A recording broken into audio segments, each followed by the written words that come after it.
Hey everybody, Ronnie here. As you can see, I got a box. It's a pretty box. It's from Sweetwater, right?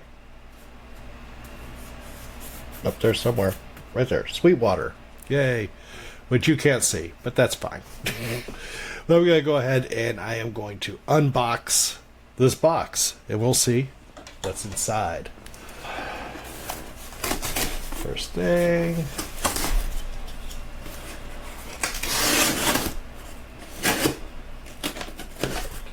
Alright, be very careful not to cut yourself. It closes up very nicely. Alright.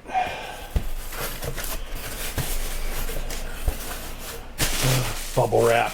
My daughter will be happy. Oh, it's not the poppy kind. She won't be happy. And more bubble wrap. So what I got is a kit, and let me go ahead and fix this so that you can actually see. You don't need to be seeing me.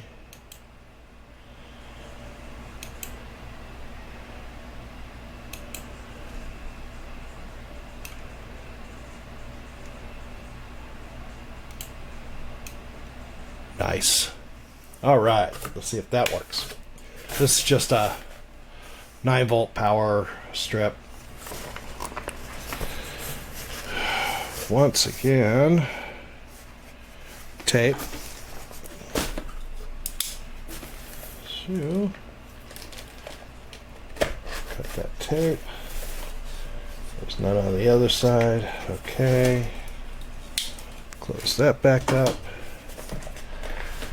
And, wow.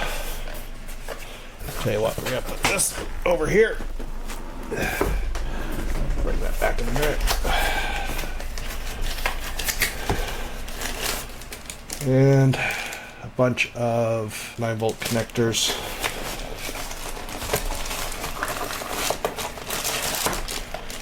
And 9-volt power block. All right, that's good. We'll set that aside. And then we get to get into the fun stuff. Oh, wait. Gotta forget. Can't forget our Sweetwater sweets. I will enjoy those. Okay. Got some pedals.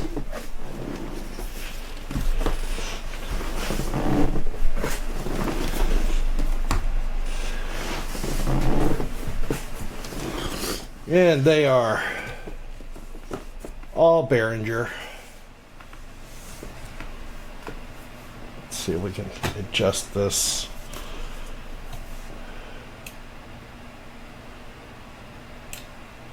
We'll work with that. Okay. So these are all Behringer. This was actually a pack, okay, which is why this isn't included. You know, I'm going to use these, but this was not the necessary thing. This was just a cool pour pack. This kind of was just included in there.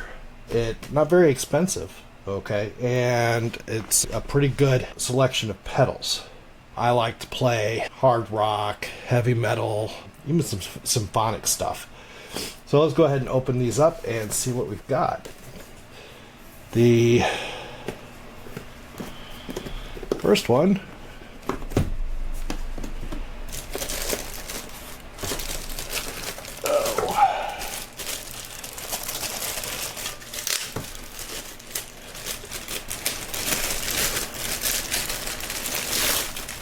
of course, they all come with the instructions, warranty, whatnot. So the first one is the CL9 Compressor Limiter. This would be reddish, maybe a little orange. The next one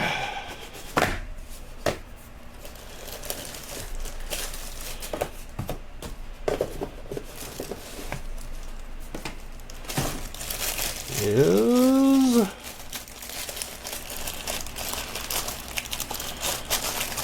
If I can figure out how to open these. All right, the UV300 Ultra Vibrato.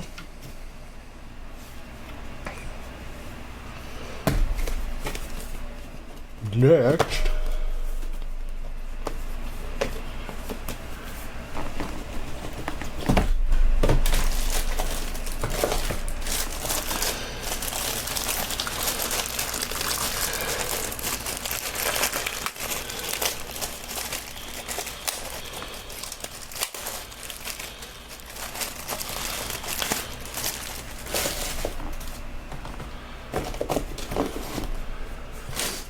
we have the TO800 Vintage Tube Overdrive. I'm guessing this is a duplicate of my other green pedal with 3 knobs. And the final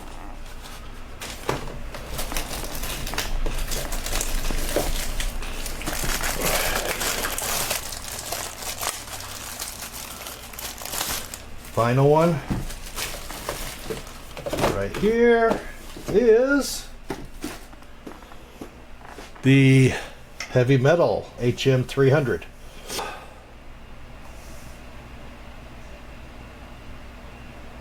This is pretty cool. So what I'm going to do is I'm going to put everything together and we'll try them out. See you in a few minutes. Alright, I have to move my microphone a little closer. Okay, so I have the compressor, the Ultra Vibrato, the Vintage Tube Overdrive, and the heavy metal. So what I'm going to do is I'm going to start everything at noon. And okay.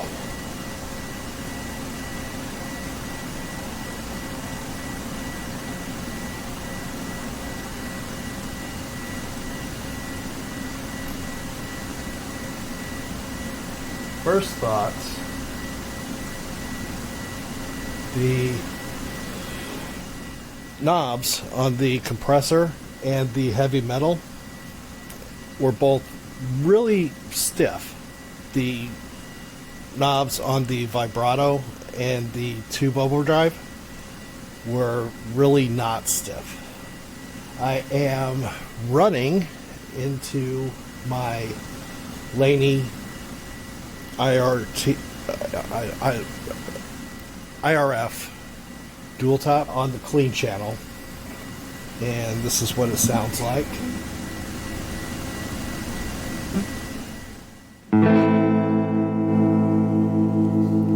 I am using my Jackson Winter Storm King V.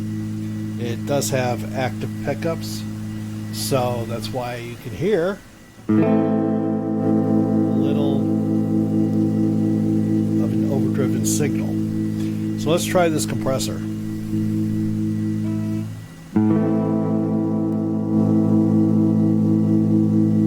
That's not bad.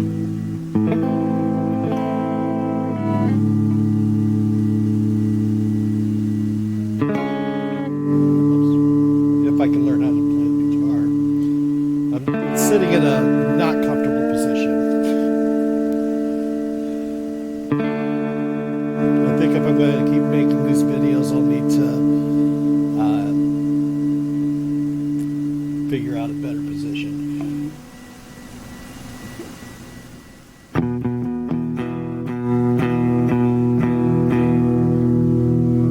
All right. That's nice. I don't actually use a compressor very much, so I'm not an expert there. Let's check out the Vibrato.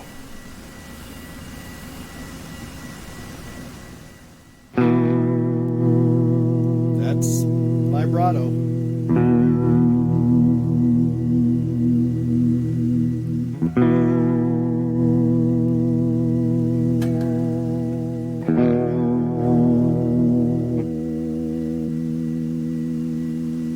See what we get here.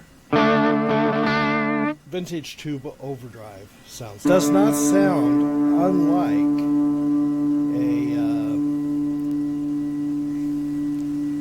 a tube screamer. Maybe not as good.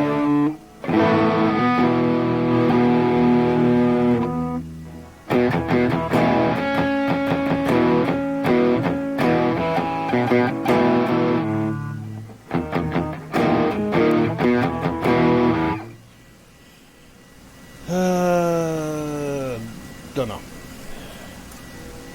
Let's try the heavy metal.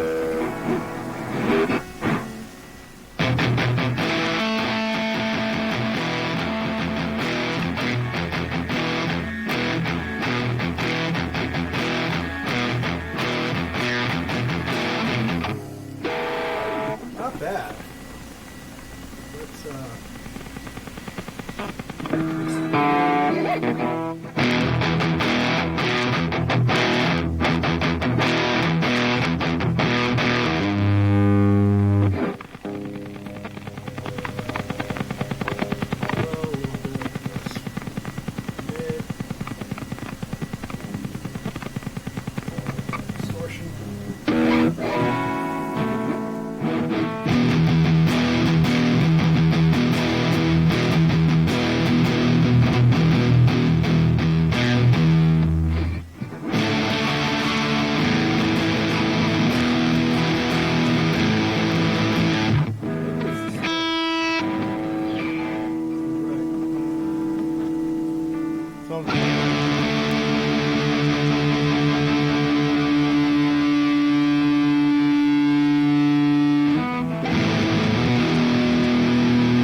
using the Vintage Tube Overdrive as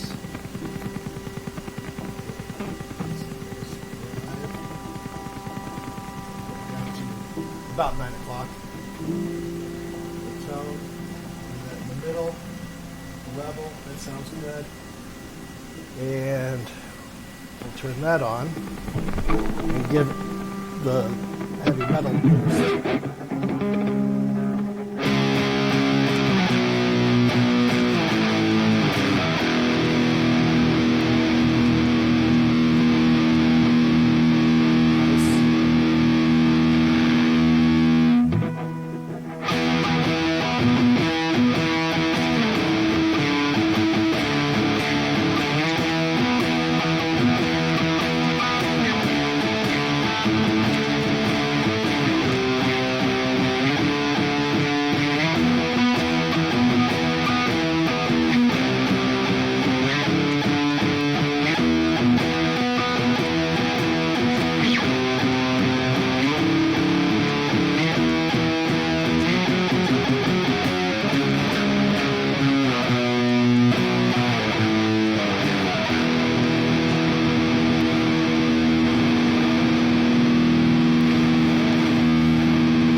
overdrive, the way I've got it set right now, the tone in the middle, that 12 o'clock, is really pushing the mids.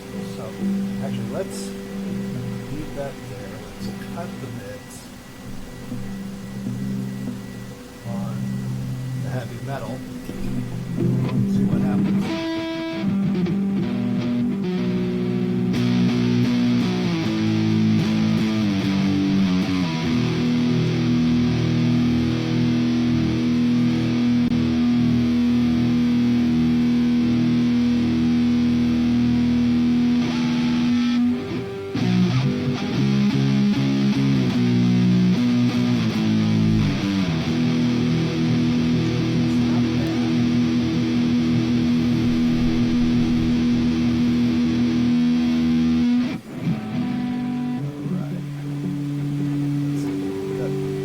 Modes: latch, unlatch, and bypass. I'll bet you this acts as a boost as well.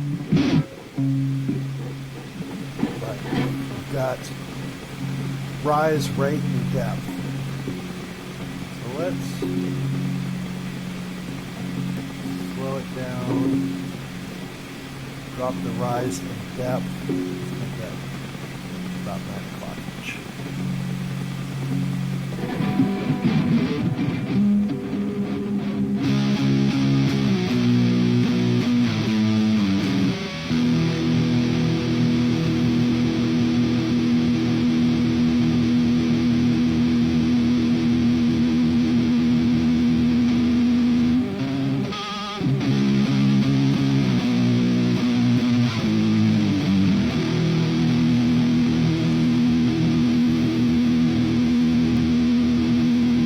That's really not bad either.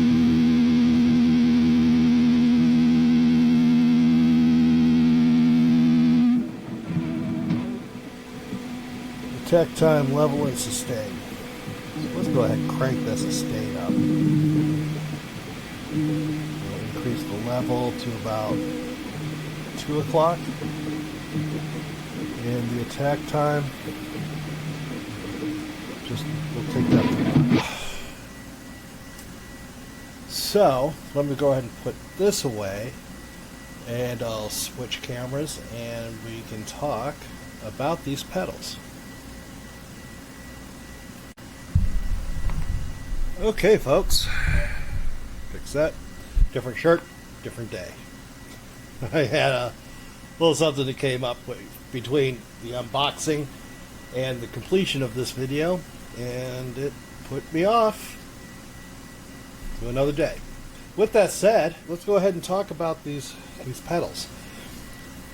Now, I just played them, and they are clearly, they do the job, okay?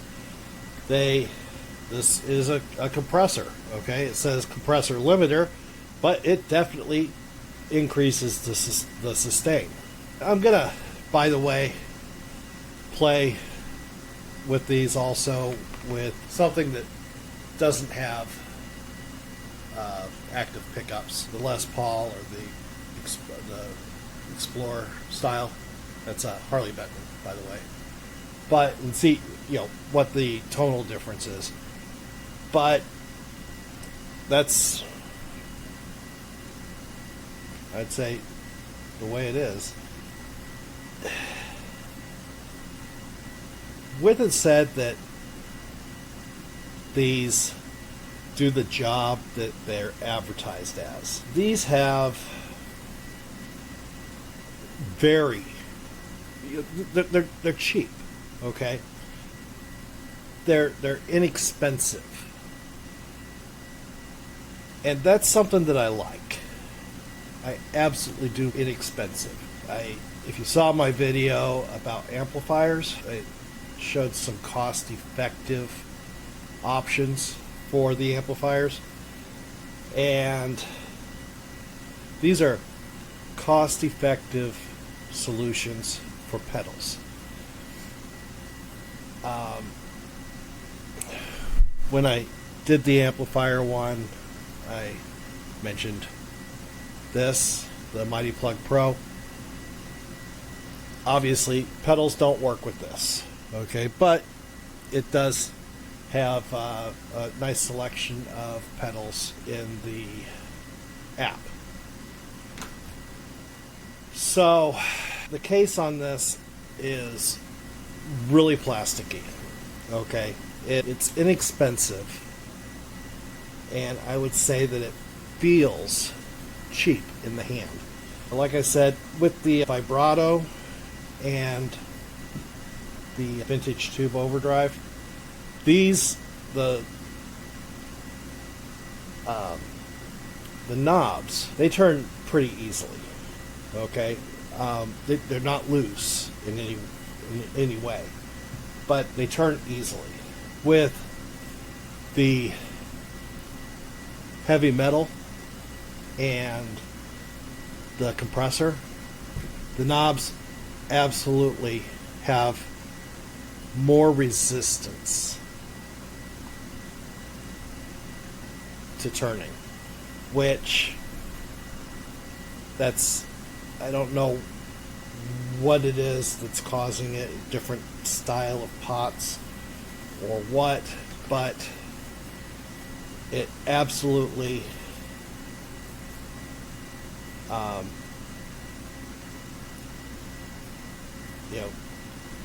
I don't have any other pedals that turn this hard. Like I said, the casing itself, it's plastic, okay, and the plastic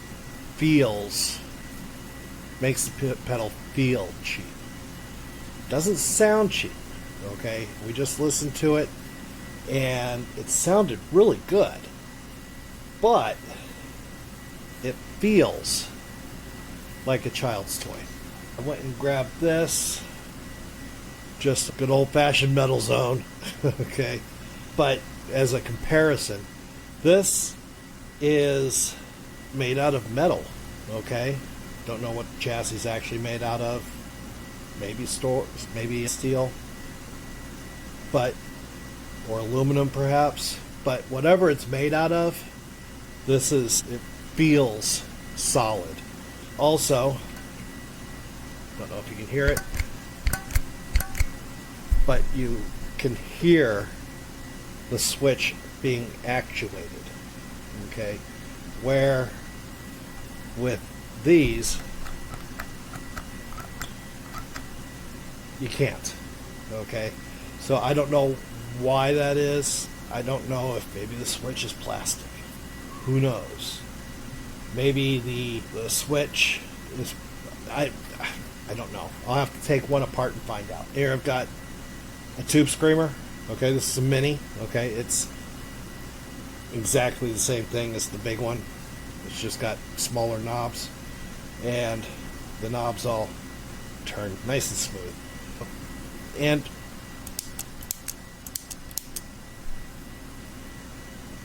it clicks. Once again, here, we'll put this over here, put that next to it.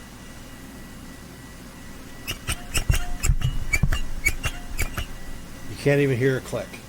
So these are inexpensive, okay. I suspect that the thing that makes them able to be built and sold for whatever it is, $25, $30, whatever, is that corners are cut as far as the materials go, okay. The plastic chassis, I do not expect that this will hold up long term, and by long term I mean years, okay. This will last for years. This, it might last a few years, but not going to make it a decade, I promise. Everything about it just feels cheap. But with that said, if you're just getting started, okay, you've been playing the guitar for 6 months or a year, and you've got your first amp, okay, your first real amp, maybe it's a Boss Katana, okay, or a Line 6 Catalyst, and you want to start, they both have effects built in, but you want to start experimenting with pedals. This is a very good way to go. Okay, this is a completely affordable way to try out pedals. It's a completely affordable way to see what you can dial in, what you like for your sound, and at the same time not spend a ton of money trying to figure that out. This is a regular metal zone. Okay, get these anymore. The Waza Craft metal zones are out, have been for a few years, and but they're really the same. Okay, there's a switch right here that you can move into custom or standard, and they're really the same though. This is what, $180? This, which is not the same thing. Okay, these are two completely different pedals. I could never make this pedal sound like this pedal. I have a pedal that I could make sound like this and just about this, but I just want to make sure everybody understands I am comparing apples and oranges here. But this is it works, okay? I think I have, hold on, let me grab this.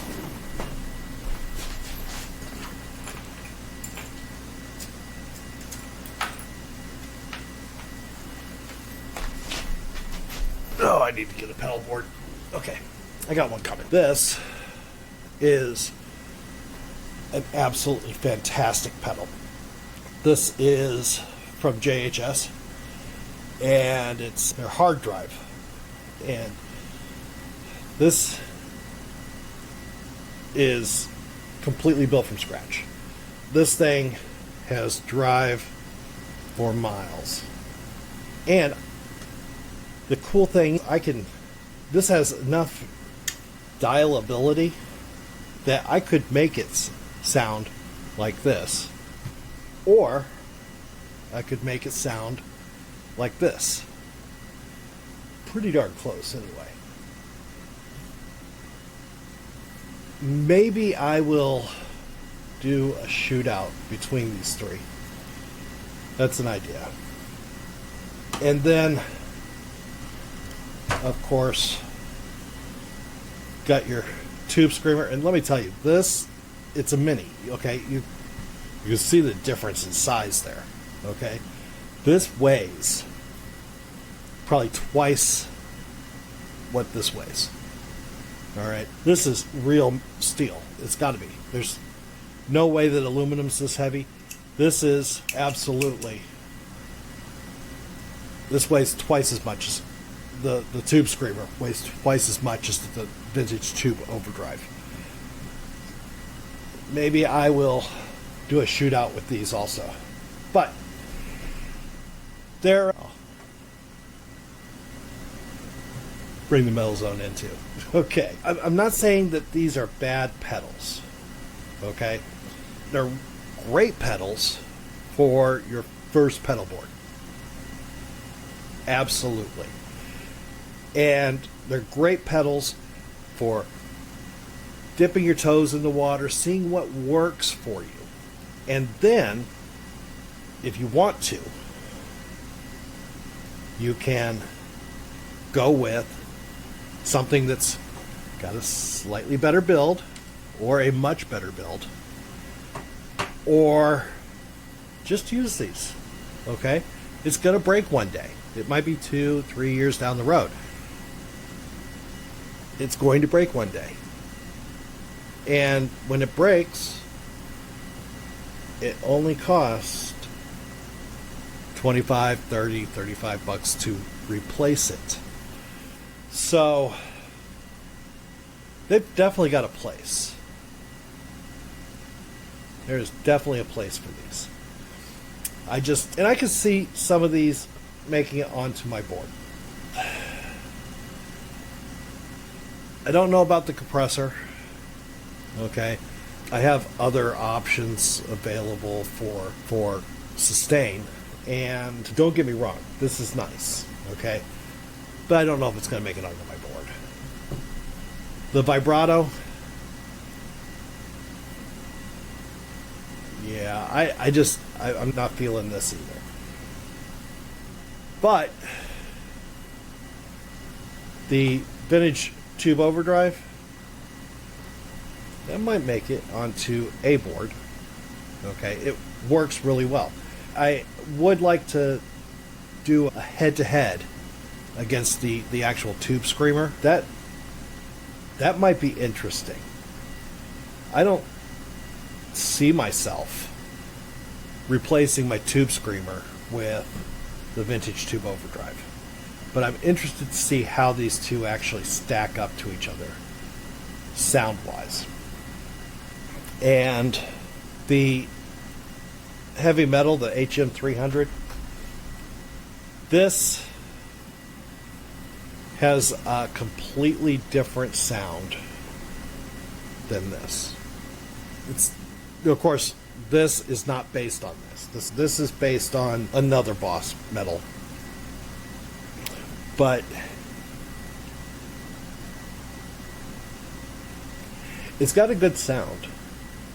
I might find a place for it on the board. Even though, like I said, I could very likely dial this tone in on this pedal. It's a good question. Let me know. Do you want to see a shootout with the Tube Screamers and with the heavy distortion pedals? Let me know down in the comments below. And let me know what affordable pedals you would advise for a new guitar player. Thanks for watching, and I'll talk to you next time.